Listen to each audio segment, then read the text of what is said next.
first interview ever with the almighty evil Evie. That's first me. time ever being interviewed, at least in person. Yep, first time in person. So, who are you? What bands are you in? So, I play in a lot of bands, mainly out of the Florida area. Inscribed, Faethom, Mannequin Kind, and then out of Atlanta, Georgia, Cemetery Filth, death metal craziness. A lot of different styles. Inscribed is technical thrash, death, in the vein of Sadist, Atheist, Hellwitch. Faethom is kind of black and heavy metal, black metal with heavy metal elements. Mannequin Kind is kind of melodic death metal, kind of power metal. Cemetery Filth is total pure death metal, but with a technical leaning, especially as of late. And I've done a lot of, session work with other groups and stuff. Rectify with Chris Poland. If you don't know that name, Yep, that was one too. Yep, Evie is on an album with Chris Poland. Of course, you got to know those first two Megadeth albums. Yep, he came back for one of the middle ones. Yes, The System Has Failed. Yeah, yes, I just know Killing in Peace. Yep. Okay, who are your biggest bass influences? Biggest bass influences, number one, Roger Patterson, the almighty original bass player for Atheist. Just the most aggressive sounding bass player ever. I know Evie loves Roger Patterson. Yeah. Steve DiGiorgio, Death, Sadist, Autopsy, especially the stuff with Sadist, but all the Death and Autopsy is crazy too. Greg Christian from Testament, original bass player for Testament. One of the first bass players I heard do the 3-finger technique. Chris Richards from Suffocation. He played on Breeding Spawn, Pierce from Within. Crazy, creative bass player. You got a train coming, just gonna kill our sound. We'll keep going. Keep going.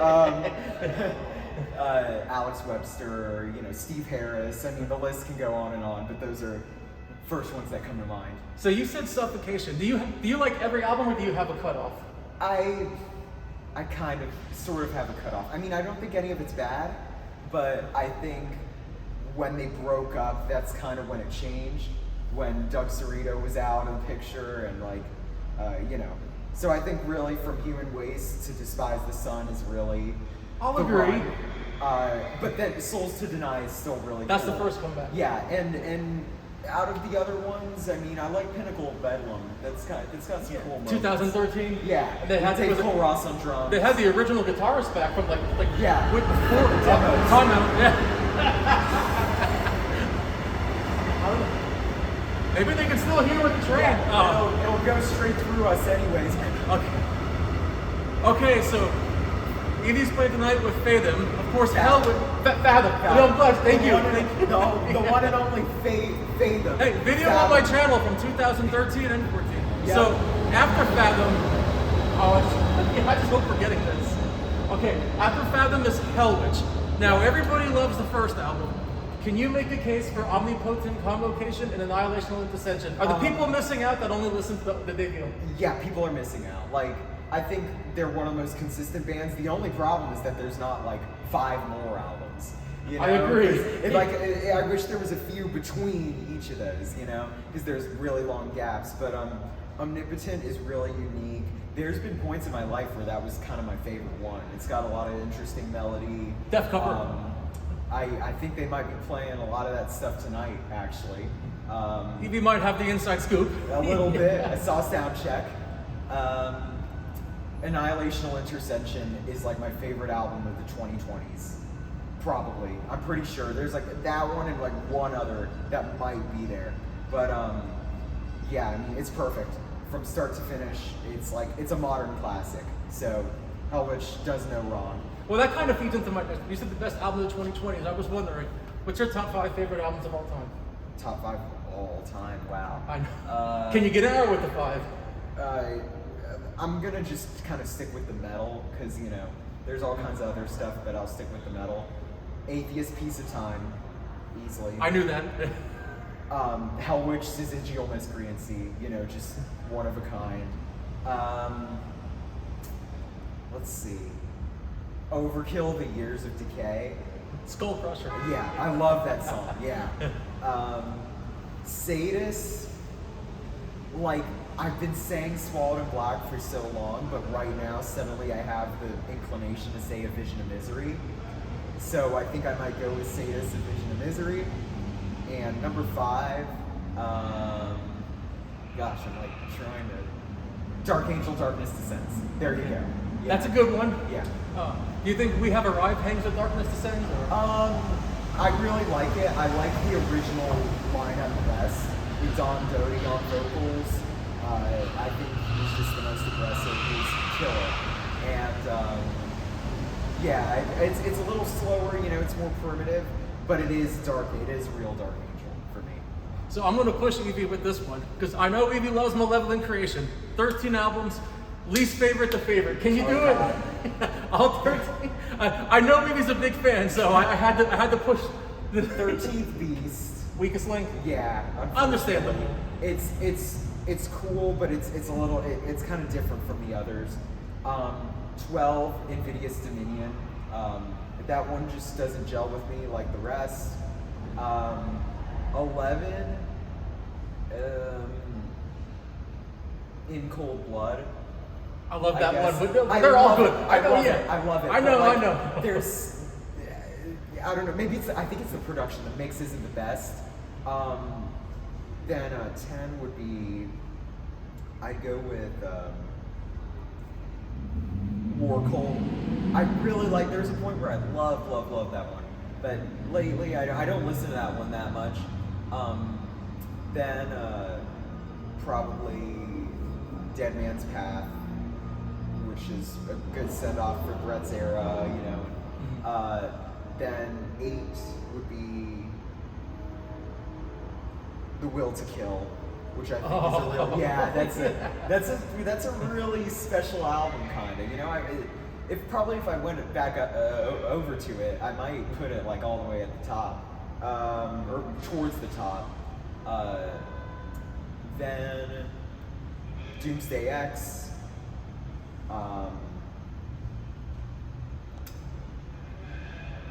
That's what, 7? Some like crazy background noise. Then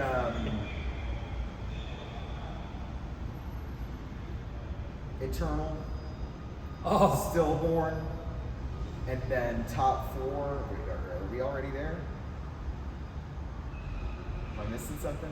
Yeah, Fine Art of Murder. Top 4 would be Fine Art of Murder, Envenomed, 10 Commandments, Retribution #1. So, okay. First 2 Nocturnus albums or the first 2 Sadist albums? First two Sadist, just because of Swallowed in Black.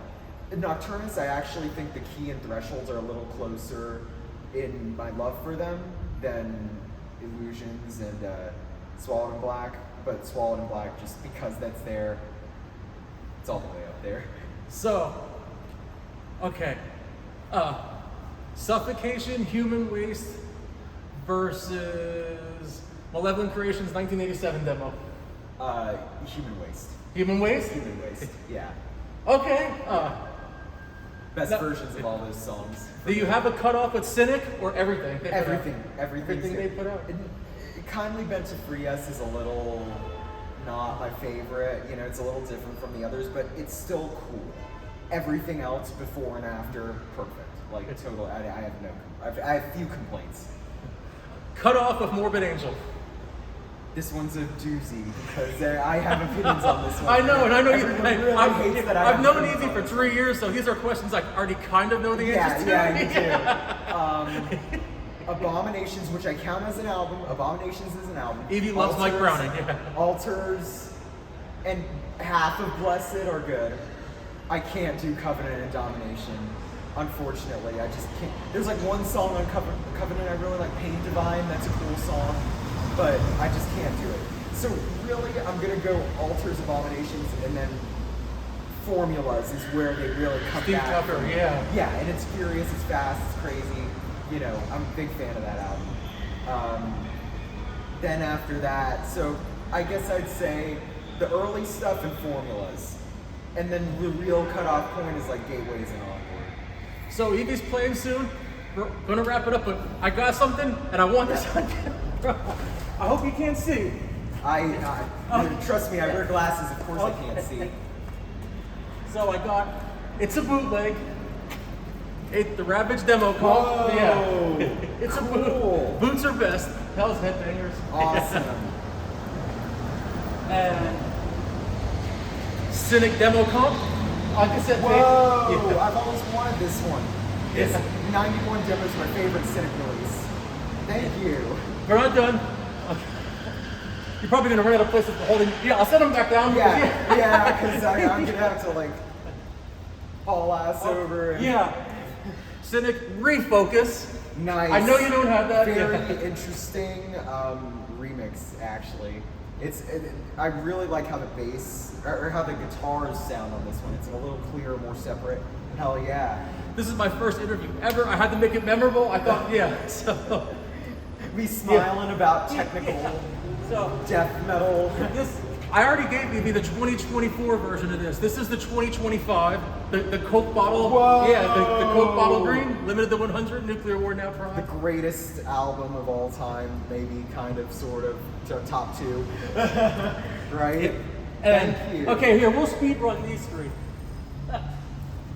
First stream of Leveling Creation albums on vinyl. Whoa, dude. No way. You're really... Hey, I haven't seen Evie in 11 months. Last time we hung out, we saw Atheist together. saw Atheist, that was fun. yeah. Yeah, 11 months. You know, I lost my dog 3 months ago. And Yeah. things have been hard. There's Yeah. one left, and I saved the best for last. We'll have to put all this back together. Okay, it's inside. Show the camera before you even look at it. Okay. Let's see. gonna- You might not be able to. it's Yeah, this way. flip it. Yeah.